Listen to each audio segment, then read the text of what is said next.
to you, scribes and Pharisees, you hypocrites! You are like whitewashed tombs, which appear beautiful on the outside, but inside are full of dead men's bones. Matthew 23:27. Ang hypocrisy o pagkukunwari ay pagmumukhang mabuti sa harap ng tao, habang itinatago naman ang ating mga kahinaan at pagkukulang. Inaanyayahan tayo ni Jesus sa isang mas malalim na katapatan, isang buhay na tunay sa loob at labas. Ang salitang sincere ay iniuugnay sa pariralang Latin na sine cera, na nangangahulugang walang wax. Sinasabing noong unang panahon, ginagamit ang wax upang itago ang mga bitak o depekto sa marmol. Ang isang tunay at dekalidad na gawa ay yaong walang pagtatakip.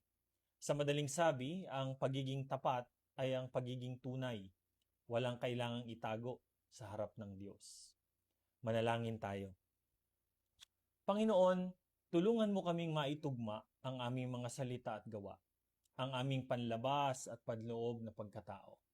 Naway ang aming paglilingkod ay magmula sa pusong tunay, tapat at sincere.